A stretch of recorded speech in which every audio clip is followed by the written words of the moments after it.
escape the pressure. Ryan goes down.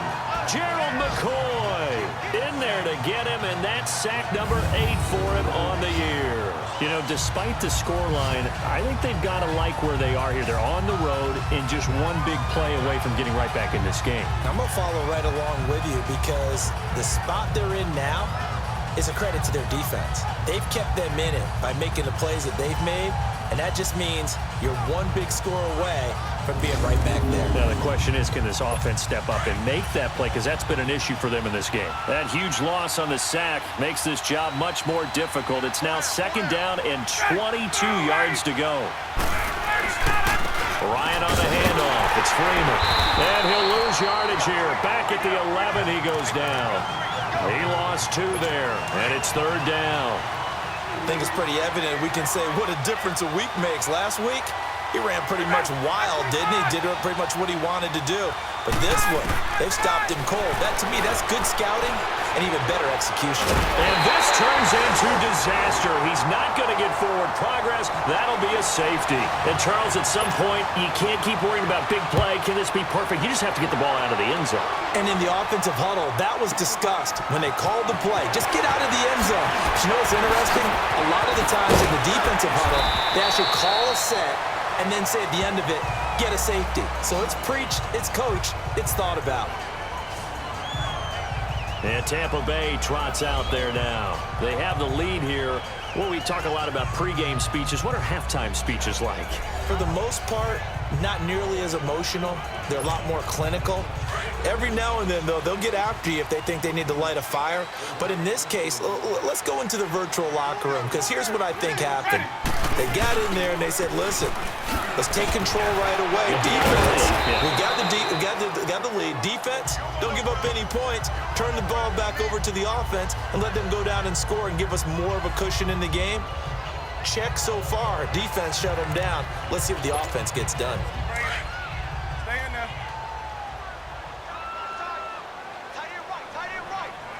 Ready. Move right. 2nd down, Winston. Over the middle to Evans. And he'll get it into enemy territory just across midfield at the 49. And now for him on the season, that is his 80th catch, and the result is a 1st down. When you see zone defense and you know you've got a drag route on as your primary call, you've got to be really careful as a passer about how far you let your guy go, because he might wander into some tough coverage.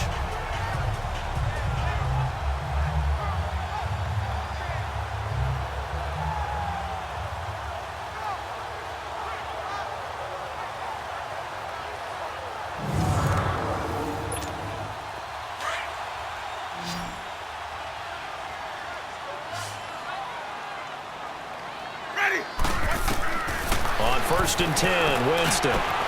That's complete. Middle of the field to Humphreys. And he'll be brought down, it looks like, right at the 40. Give him 9 there on the 1st down completion. Nothing fancy on 1st down, but a very consistent type of a play. Hit that slant. A lot of people call it an extension of the running game, and it can be if that pass is completed, because you hit a guy on the run like that, he often can go for big yardage. Sets him up nicely for 2nd down, staying ahead of schedule. And he gets it down to the 32. 8 yards on the pickup there, and it moves the sticks. A lot of running backs, a little bit of a disadvantage when you start talking MVP. Might not be the case this year. You think he's got a shot, don't you? I do. I think he's got more than a shot. But what he's going to need here down the stretch this late in the season, he needs that big closing game, that game that we're all going to reflect on and go, oh, my goodness, did he put up a number, let's say, 200 plus? From the 32 now, here's 1st and 10.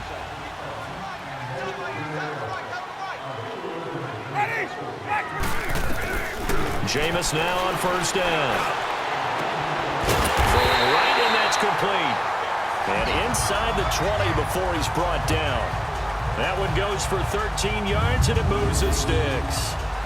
And there's a completion to the tight end. And look at the size of these players nowadays. At that spot, 6'4", 6'5", and up. A lot of guys used to be basketball players, somehow came back to football.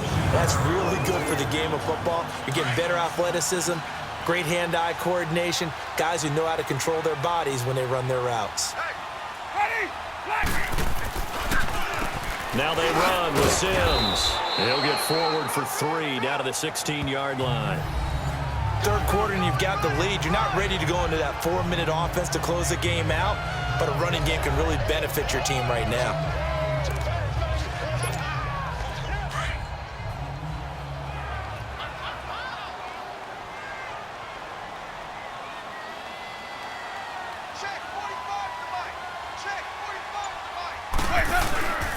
They'll run it again with Sims. And he is met quickly in the backfield. Down he goes, folded like a lawn chair.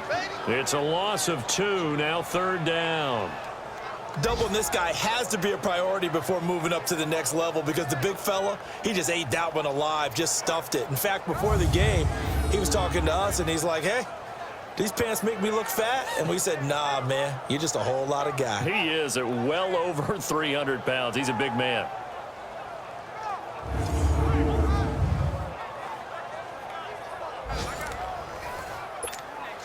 The Bucs on 3rd down. They've converted 3 out of 5 thus far. This is 3rd and 9.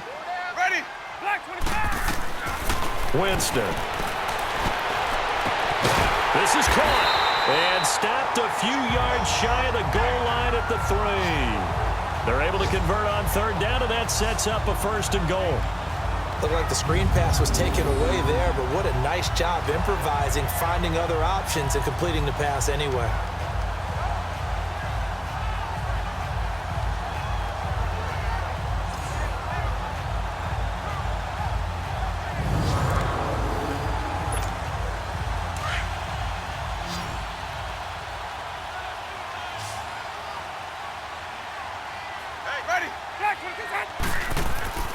Throwing, Winston.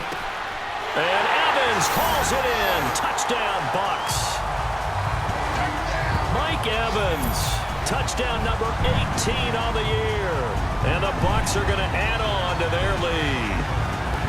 That drive that really increased their cushion felt very military to me. Very precise, methodical, that's one of the words you've taught me. And they just got it done. And slowly but surely now starting to pull away a little bit. Things looking good for them here in the 3rd quarter. Not only pulling away, but you mentioned that slowly but surely. You also drain clock, too, with a drive like that. So you really give yourself an advantage. Now Winston. And he's got it. So the try for 2 successful. And that bumps their lead up even further. So they go with a pass there on the 2-point try and able to convert it, Charles. And a good job by the offense figuring out their 2-point play and using it well. It's interesting how people are using the strategy nowadays, though, isn't it? It really is, and I don't know how much that particular play factored in, but with the PAT moving back in 15-16, that kind of changed things, didn't it? It's really a part of everyone's strategy now. When I talk with coaches and when we sit with them, they always talk about they actually have 2-point periods in practice now, something they never really did before. That's fielded in the end zone. And no run back here. This will be a touchback, and it comes out to the 25-yard line.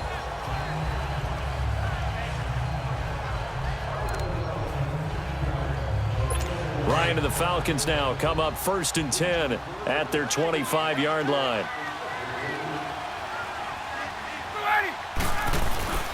Off the play fake to Freeman. It's Ryan. And he's going to lose yardage here, as they will switch ends as time is run out on this 3rd quarter of play.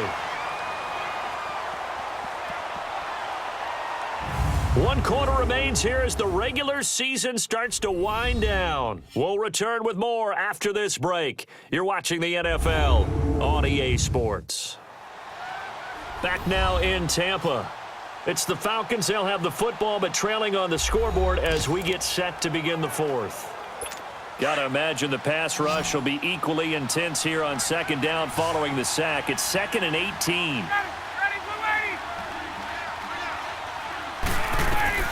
From the shotgun, Ryan.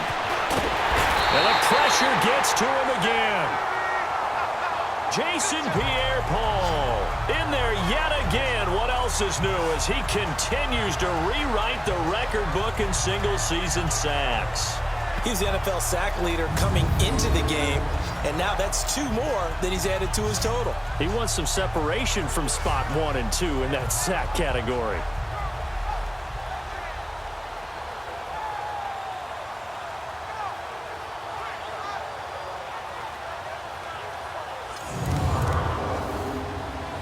So the sack pushes him back, and now 3rd and long for Ryan and the Falcons.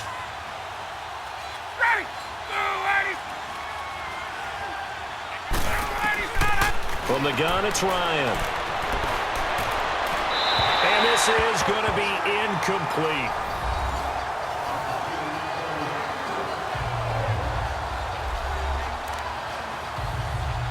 Here's Matt Bosher now as the drive goes backwards, so he's on to punt it away.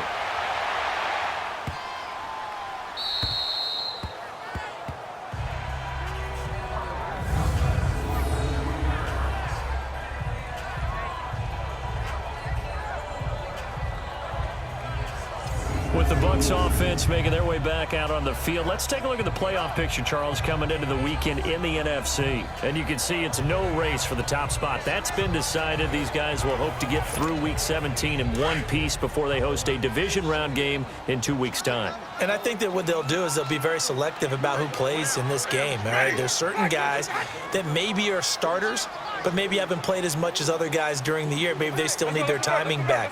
Other guys, you're going to put in bubble wrap and put them on the sidelines and tell them we'll see you in 2 weeks. Gets past one man, and he'll fight forward maybe to the line of scrimmage, but that's all. Officially no gain on the play, and it's 2nd down. I think you'd have to say defensively, these guys are doing their job pretty well, right? Yeah, we talked about them holding them under 20 points, right, on defense. And they've done that. They've held them. The problem is their own offense hasn't answered their challenge, which was to score more. Yeah, exactly. I remember you saying magic number was right around 20, and the offense has been the issue. You're right. Jackson's got it over the middle. And they'll get him down up past the 15. And the quick slant gets exactly 10, and by the nose of the football, they've got a 1st down. And looking to put this game on ice in the 4th quarter, but still not afraid to throw it as they show there. You want to play the game with confidence, and they have a guy who's in control right now. Their trigger guy throwing it, they feel just as confident with him doing that as they would if they tried to run the ball and run the clock out. 11 more yards that go around, a 1st down as well. These guys are running offense like you drive. The pedal is down, stomp down. How about that? Back-to-back completions. They are rolling. So much for being conservative and running that football. It's a loss of 2 there, bringing up 2nd down. Brandon, it's clearly a running situation when you're up in the 4th quarter. They're going to have to stack the box and make it difficult for them to move the ball. Made it very difficult right there. Now they need to repeat that effort. Yeah, bring 7, 8, 9, whatever it's going to take to slow them down. Now Jameis on 2nd down. Got his man complete over the middle. It's Jackson. And they'll get it up just short of the 45 at the 44. 5th catch of the afternoon, and that gives him a 1st down. Defensively, they're okay with that. Short little route, tackle him inbounds. Okay. All right, cliche alert. It's time for someone to make a play because they've got to have something bigger downfield. They can't just take what they give them. They've got to force it and make something big happen for them.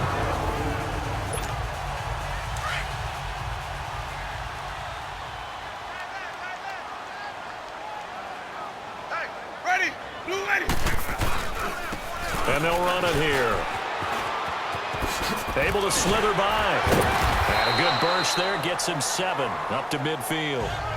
Starting to become a tough spot for this defense. You're down 4th quarter. Looking a little fatigued maybe on that side of the ball. Partner, we've seen this before, haven't we? Because every coach we've ever talked to says body language is important. And now you're seeing guys with their hands on their hips. They're bent over, hands on their knees.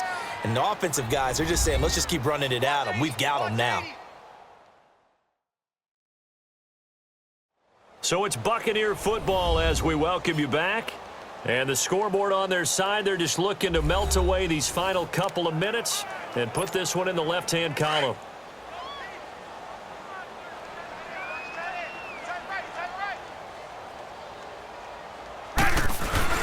Again, they run with Sims. Oh, then the spin. And he's going to get this one down to the edge of the red zone. A big run there, 29 yards and a first. Do my eyes deceive me, or is he getting stronger as this game moves along? Burst seems just as good here in the fourth as it was way back.